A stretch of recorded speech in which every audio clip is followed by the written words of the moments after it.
이 이야기는 울산에 사시는 지훈 씨의 사연을 각색 및 재현한 이야기입니다. 이야기에 나오는 이름은 모두 가명입니다. 이야기 시작 전 구독과 좋아요 한번 눌러주세요. 지훈 씨의 이야기를 끝까지 들어주세요. 그럼 지금 이야기 시작합니다. 저는 제 딸을 동생이라고 불러야 했습니다.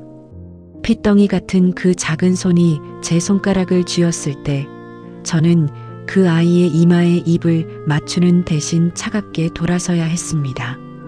그 아이가 제 배에서 나왔다는 걸 아무도 몰랐습니다. 아니, 모른 척 했습니다.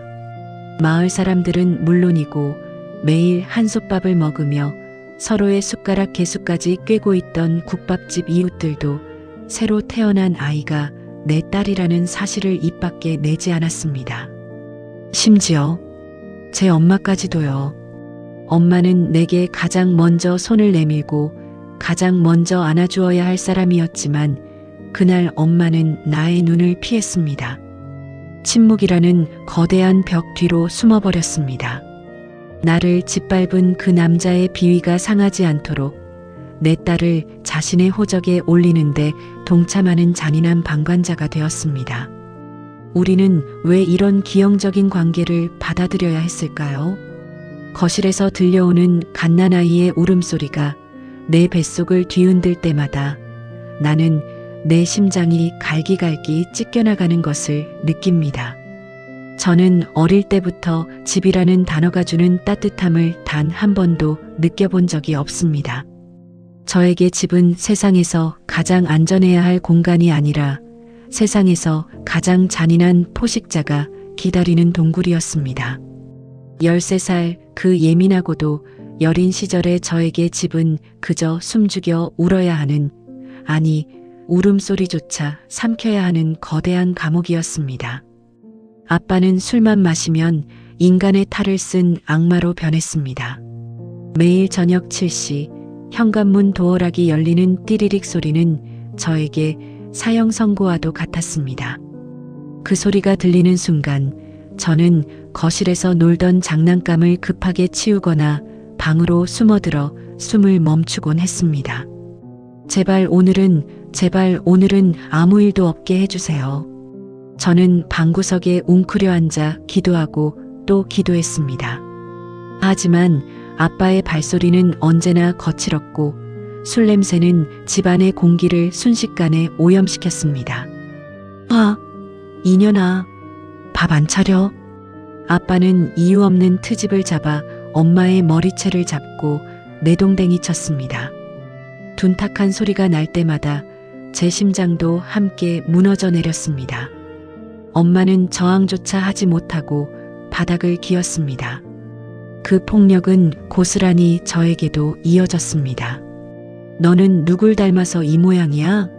라며 가해지는 발길질. 저는 이불 속에서 두 귀를 틀어막고 눈을 질끈 감았습니다. 거실에서 들리는 비명소리가 멈추기를, 이 지옥 같은 밤이 영원히 오지 않기를 바랐습니다. 밖에서 보는 놀이터는 딴 세상이었습니다. 아이스크림을 나눠 먹으며 까르르 웃는 아이들, 그런 아이들을 보며 흐뭇하게 미소 짓는 부모들. 그 평범한 가족의 풍경이 제게는 도저히 닿을 수 없는 다른 차원의 세상 같았습니다. 저는 혼자였습니다. 엄마는 아빠의 폭력을 견디고 있었습니다. 경제적으로 아빠에게 전적으로 의존하고 있던 엄마는 어떻게든 이 상황을 버텨보려 했지만 그것은 결코 사는 것이 아니었습니다. 매일 밤 들려오는 고함과 물건이 부서지는 소리, 엄마의 억눌린 흐느낌 속에서 저는 뼈저리게 느꼈습니다. 우리는 언제 죽을지 모르는 시한폭탄을 안고 사는 것과 같았습니다. 마침내 결심의 날이 찾아왔습니다. 아빠가 없는 낮 시간을 틈타 엄마는 낡은 가방에 옷가지들을 대충 쑤셔 넣고 제 손을 잡고 문을 나서려 했습니다. 손이 덜덜 떨렸습니다. 엄마, 우리 진짜 가는 거지? 그래. 더 이상은 안 돼. 지훈이 너를 위해서라도 여기서 나가야 해. 하지만 문고리를 잡은 순간 엄마의 손이 덜덜 떨리기 시작했습니다. 바깥에서 들리는 작은 인기척에도 화들짝 놀라며 창밖을 내다보는 모습이 역력했습니다. 엄마, 왜 그래? 얼른 가자. 잠깐만 아니야. 지금 나가면 누가 보기라도 하면 어쩌지? 소문이라도 나면 그 사람이 찾아내면 어떡해? 엄마는 두려움에 다시 주저앉았습니다. 당장 떠나고 싶었지만 대낮에 도망치다가는 동네 사람들의 눈에 띄는 것이 분명했고 아빠가 눈치채면 더 끔찍한 일이 벌어질 것이라 생각했습니다. 엄마는 모두가 잠든 밤이 되기를 기다려야만 한다고 했습니다. 그날 밤 시계의 초침 소리만이 크게 들렸습니다. 어김없이 아빠는 술에 취해 비틀거리며 들어왔습니다. 거실은 다시 한번 전장이 되었습니다. 엄마의 비명소리가 좁은 집안을 가득 채웠습니다. 저는 또다시 방구석에 웅크려 이불을 뒤집어 쓰고 귀를 막았습니다. 엄마가 살려달라고 빌어도 아빠의 폭력은 멈추지 않았습니다.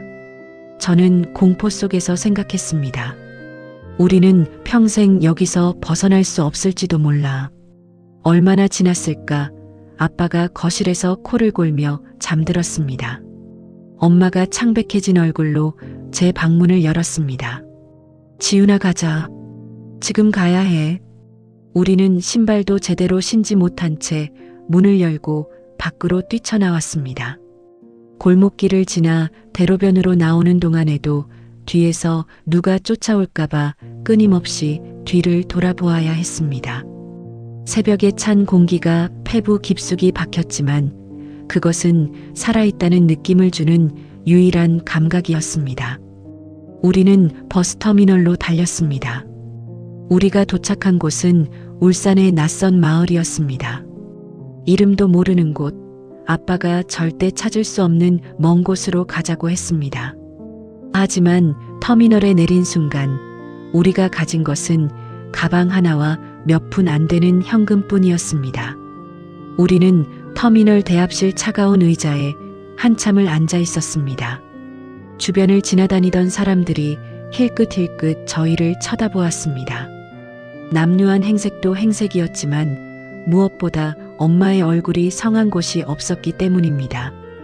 눈가는 퉁퉁 부어 있었고 입술은 터져 있었습니다. 엄마, 우리 이제 어디로 가? 배고파. 어디든 가야지. 사람이 많이 다니는 곳으로 가보자. 엄마는 주변에 가게가 많은 번화가가 어디냐고 지나가던 행인에게 묻고는 걷기 시작했습니다. 식당들이 늘어선 거리에 도착한 우리는 직원 구한다는 안내문이 붙은 가게마다 들어가 문을 두드렸습니다. 하지만 엉망인 행색과 겁에 질린 눈빛을 보고는 대부분 고개를 저으며 문전박대하기 일쑤였습니다. 어떤 가게 주인은 손사래를 치며 나가라고 소리를 치기도 했습니다. 서러움이 북받쳤습니다. 죄송합니다, 죄송합니다. 엄마는 연신 고개를 숙였습니다. 저는 엄마의 옷자락을 꽉 쥐고 눈물을 삼켰습니다. 그러다 어느 국밥집에 들어갔을 때였습니다. 사장님은 저희의 행색을 한참 바라보더니 한숨을 쉬며 안으로 들어오라고 손짓했습니다. 일단 밥부터 먹어.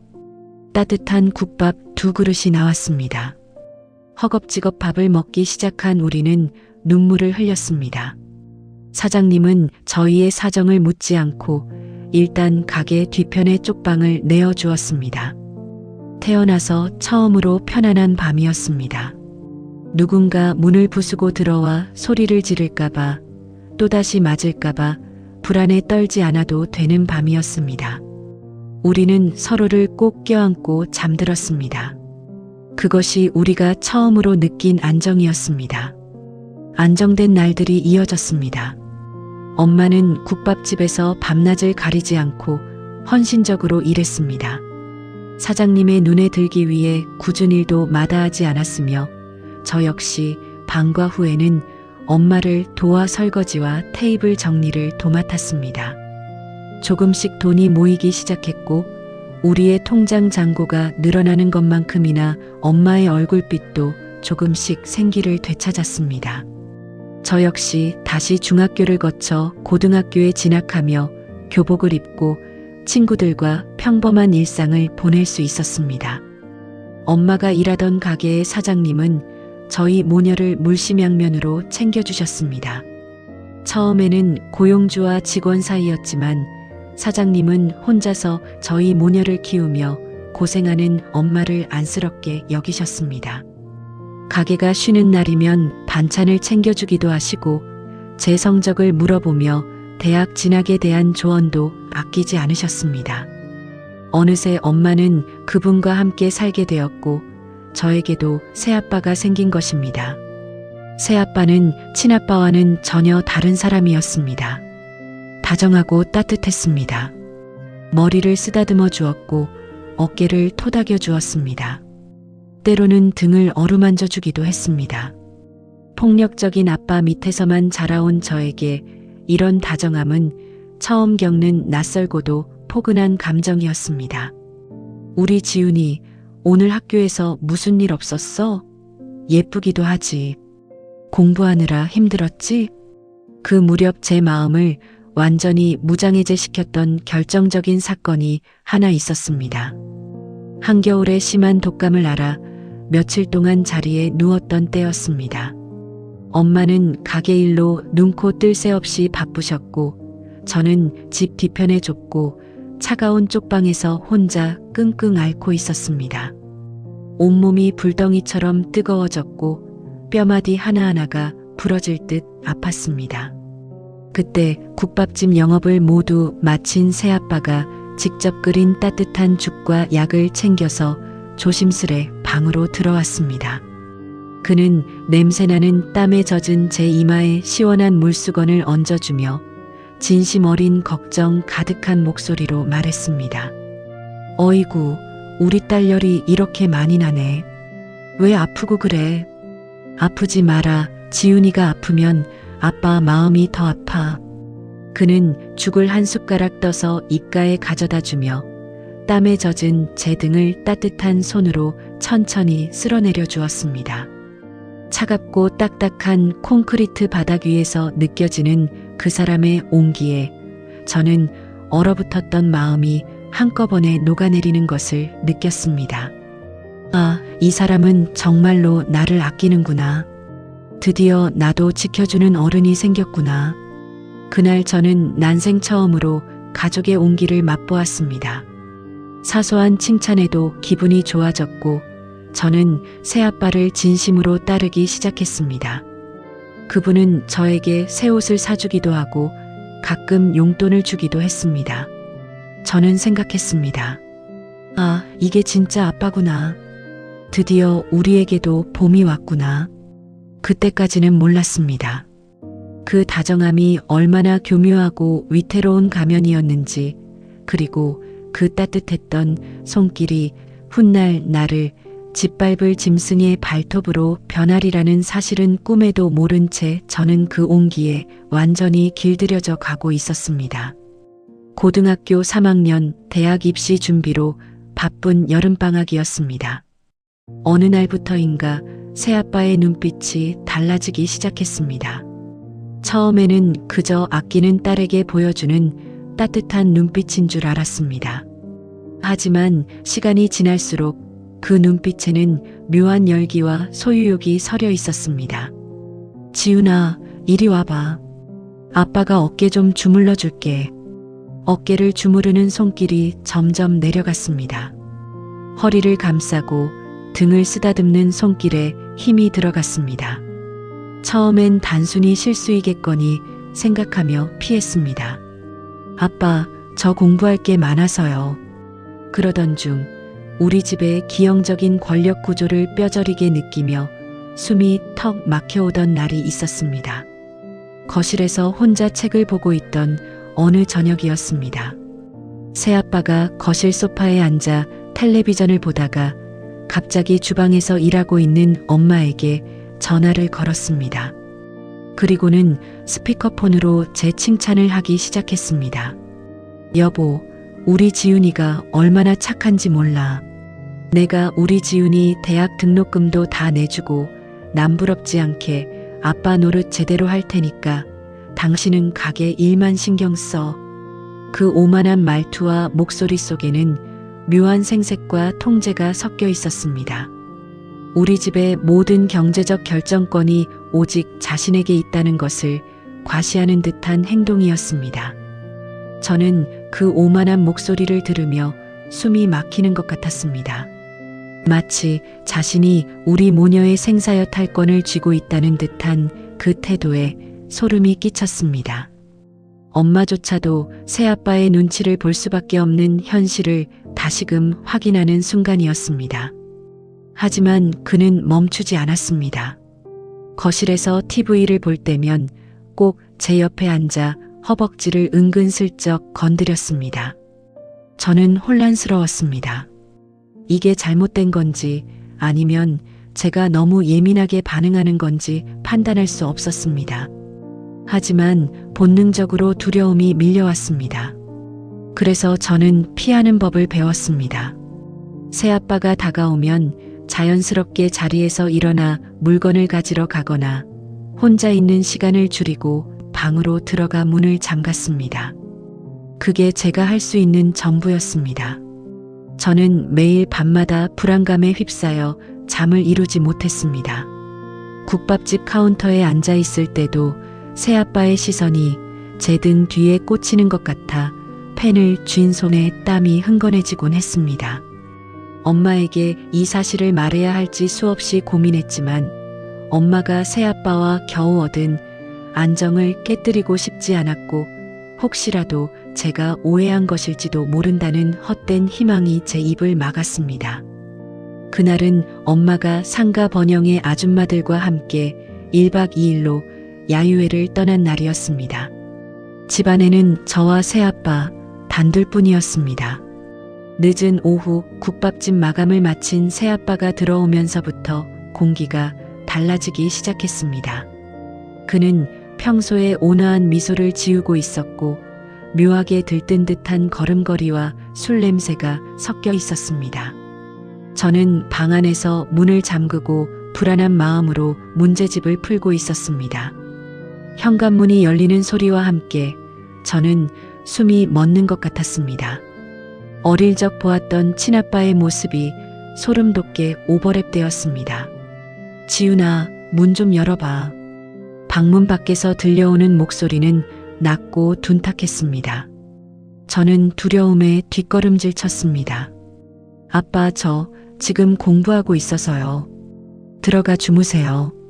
방에 맛있는 거 사왔어. 잠깐 문 열고 나와봐. 잠긴 문을 덜컥거리는 소리에 심장이 곤두박질 쳤습니다. 제가 망설이는 사이 새아빠는 험악한 표정으로 둔탁한 소리를 내며 문을 강제로 열었습니다. 술에 취한 새아빠가 방 안으로 들이닥쳤습니다.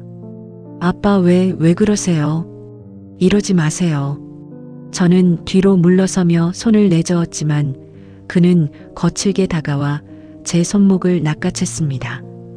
그 소나기의 힘은 너무나 강해서 마치 뼈가 으스러지는 것 같은 통증이 느껴졌습니다. 인연이 집도 절도 없는 것들 걷어주고 먹여줬더니 고마운 줄도 모르고 배은망덕한 년. 새아빠는 소리를 지르며 행패를 부리기 시작했습니다. 친아빠에 대한 오랜 트라우마 때문인지 제 몸은 공포에 굳어버려 제대로 움직일 수 없었습니다. 눈앞이 하얘지고 숨을 쉴 수 없었습니다. 어릴 적 거실에서 들리던 그 끔찍한 고함과 폭력의 기억이 생생하게 되살아났습니다. 하지 마세요. 제발요. 시끄러워. 내가 어떻게 키웠는데. 저는 저항하며 밀쳐내려 했지만 짐승처럼 변한 새아빠의 폭력적인 손길을 막아낼 수는 없었습니다. 그날 밤 제 모든 것이 부서졌습니다. 단순히 육체적인 고통을 넘어 나를 지켜줄 것이라 믿었던 마지막 울타리가 무너져 내리는 절망이었습니다. 천장을 바라보며 두 눈을 질끈 감았지만 멈추지 않는 눈물이 뺨을 타고 흘렀습니다. 숨을 죽인 채 이 악몽 같은 시간이 제발 지나가길 바랐습니다. 그것이 끔찍한 악몽의 시작이었습니다. 처음으로 겪은 그 끔찍한 순간은 제 모든 것을 부숴버렸습니다. 저는 그날 밤 제 영혼이 찢겨나가는 소리를 들었습니다. 그날 이후로 그 끔찍한 일은 결코 한 번으로 끝나지 않았습니다. 엄마가 없는 틈만 생기면 새아빠는 저를 불렀고 저항할 틈도 없이 다시금 저를 짓밟았습니다. 낮에는 다정한 아버지의 얼굴을 하고 국밥집 카운터에 앉아 사람 좋은 미소를 짓는 그 사람의 모습은 저에게 가장 큰 공포였습니다. 아무도 그가면 뒤에 숨겨진 악마의 얼굴을 알지 못했습니다. 지윤아, 조용히 해라. 어디 가서 이런 얘기하면 너희 모녀 당장 쫓아낼 줄 알아. 그럼 다시 그 지옥 같은 집으로 돌아가고 싶냐? 그의 협박은 날카로운 비수처럼 제 심장에 꽂혔습니다. 그 말 한마디에 저는 아무것도 할 수 없었습니다. 친아빠에게 맞으며 도망쳐 나왔던 그 시절의 공포가 되살아났습니다. 살기 위해서, 그리고 엄마에게 이 사실을 들키지 않기 위해서 저는 입을 닫아야 했습니다. 저항하면 할수록 더 큰 폭력과 감금이 돌아올까봐 두려웠습니다. 그저 모든 것을 체념한 채 당할 수밖에 없었습니다. 그때부터 저의 일상은 완전히 파괴되었습니다. 학교에서도 집에서도 저는 죽은 사람처럼 지냈습니다. 친구들이 웃고 떠드는 소리조차 아득하게 들렸습니다. 어느 날 점심시간 친한 친구가 다가와 주말에 함께 영화를 보자고 밝게 웃으며 제안했습니다. 평소 같았으면 함께 웃고 즐거워할 순간이었지만 그 순간 제 뇌리를 스친 것은 그날 밤 새아빠의 모습과 협박이었습니다. 내가 너희 모녀 쫓아낼 줄 알아. 친구의 얼굴을 보는데 숨이 턱 막히고 이 끔찍한 비밀을 들킬지도 모른다는 극심한 공포가 밀려왔습니다. 저는 나 그날 학원 가야 해라며 거짓말을 하고는 화장실로 뛰어들어가 문을 잠그고 숨을 죽였습니다. 평범한 친구들과 함께할 수 없는 나의 처지가 너무나도 비참해 혼자서 주먹을 꽉 쥐고 눈물을 삼켰습니다. 거울 속에 비친 내 얼굴은 낯설기만 했고 눈동자에는 생기가 모두 사라져 있었습니다. 밤이 깊어지면 저는 문을 잠그고 이불을 뒤집어 쓴 채 숨죽여 울었습니다. 내일이 오지 않기를, 이 악몽에서 깨어나기를 매일 밤 기도했습니다. 그러던 어느 날 속이 계속 울렁거리고 배가 아파오기 시작했습니다. 양호실에 누워 있었지만 토할 것 같은 느낌은 가시지 않았습니다. 지윤아, 얼굴이 많이 안 좋네. 조퇴해야 하는 거 아니니? 양호 선생님의 걱정에도 저는 고개를 저을 수밖에 없었습니다. 화장실로 달려가 구토를 쏟아냈습니다. 이틀 후 저는 두려움을 안고 근처 산부인과를 찾아갔습니다. 진료실 문이 열리고 의사 선생님은 차트에서 눈을 떼지 않은 채 짧고 건조한 한마디를 건넸습니다. 임신입니다. 그 순간 세상이 멈췄습니다. 저만 홀로 멈춰버린 것 같았습니다. 절망이 온몸을 감쌌고 멍하니 벽을 바라볼 뿐이었습니다. 아무에게도 말할 수 없었습니다. 새아빠에게도 친구에게도 선생님에게도 말하지 못한 채 눈물만 흘렸습니다. 그렇게 시간이 흐르고 제 배는 점점 불러왔습니다. 매일 아침 교복 치마의 허리선이 꽉 조여올 때마다 저는 화장실에서 숨죽여 울었습니다. 아이가 커질수록 제 몸은 죄인이 된 것 같았고 학교를 가는 매 순간이 끔찍한 고문이었습니다. 친구들이 곁을 지나갈 때면 제 배를 가리느라 안간힘을 썼지만 부풀어 오르는 배는 더 이상 숨길 수 없었습니다. 결국 교복 블라우스가 배 부근에서 팽팽해지기 시작하던 날 엄마가 눈치를 채고 말았습니다. 엄마는 조용히 그러나 완전히 무너져 내린 표정으로 저를 불렀습니다. 안방 문을 닫는 손길이 덜덜 떨리고 있었습니다. 엄마의 눈빛에는 두려움과 함께 차마 마주하지 못하는 깊은 죄책감이 일렁이고 있었습니다. 지윤아, 아무한테도 말하지 마. 그냥 가만히 입 다물고 있어. 그 짧은 한마디에 제 심장이 바닥으로 곤두박질 쳤습니다. 하지만 엄마의 목소리는 매정함이 아니었습니다. 그것은 찢어질 듯한 고통을 억누르는 쉰 목소리였습니다. 엄마, 이게 무슨 소리야. 나 지금 임신했다고. 내 뱃속에 그 사람 아이가 있다고. 저는 울부짖으며 엄마의 옷자락을 쥐어뜯었습니다. 엄마는 차마 제 눈을 똑바로 보지 못하고 고개를 떨구었습니다. 그 눈물 젖은 눈을 보는 순간 저는 엄마가 이 사실을 전혀 모르고 있던 것이 아니라는 것을 뼈저리게 느꼈습니다. 사실 엄마도 이 동네로 처음 와서 일하기 시작했을 무렵 새아빠에게 겁탈을 당했던 적이 있었습니다. 국밥집 구석에서 짐승처럼 덮쳐오던 그날의 끔찍함을 엄마는 잊지 못하고 있었습니다. 그 지옥 같은 상황을 겪었음에도 엄마는 갈 곳이 없었습니다. 그러다 새아빠는 어느 순간부터 태도를 바꾸어 엄마에게 잘해주기 시작했습니다. 힘든 일은 덜 시키고 생활비와 월급을 조금씩 더 챙겨주었습니다. 그것은 친아빠의 폭력과 가난에 허덕이던 엄마에게 한 줄기 빛과도 같은 안식이었습니다. 어떻게든 살아보려고, 더 이상 지옥 같은 과거로 돌아가지 않으려고 엄마는 그 현실과 타협하고 있었습니다. 제가 새아빠에게 당한다는 사실을 처음 알았을 때 엄마는 그 사람의 멱살을 잡고 울부짖으며 따져 물었다고 했습니다. 네가 사람 새끼냐고, 어떻게 어린애한테 그럴 수 있냐고. 하지만 새아빠의 반응은 더욱 악랄하고 잔인했습니다. 지훈이 아빠 그 인간 찾아서 너 여기 있다고 알려줄까? 그 지옥 같은 집으로 다시 돌아가고 싶지 않으면 조용히 가만히 있어. 제가 어릴 적 도망쳐 나온 그 끔찍한 친아빠의 이름을 들먹이며 새아빠는 엄마의 가장 깊은 트라우마와 두려움을 이용해 협박했습니다. 그 순간 엄마는 산산조각이 났습니다.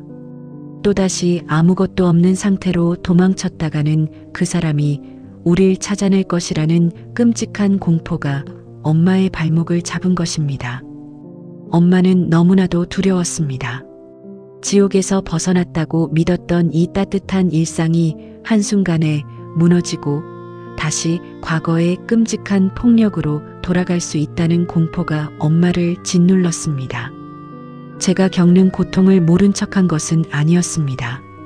딸의 고통에 가슴이 찢어지고 너무나도 미안해서 쳐다볼 수조차 없었지만 현실의 거대한 벽 앞에서 엄마 역시 한없이 나약하고 비겁한 인간일 뿐이었습니다. 지훈아, 정말 미안해. 엄마가 정말 죽을 죄를 지었어. 근데 다른 사람들이 알면 절대 안 돼. 제발 아무도 몰라야 해. 우리 둘만 입 다물고 있으면 아무도 모를 거야.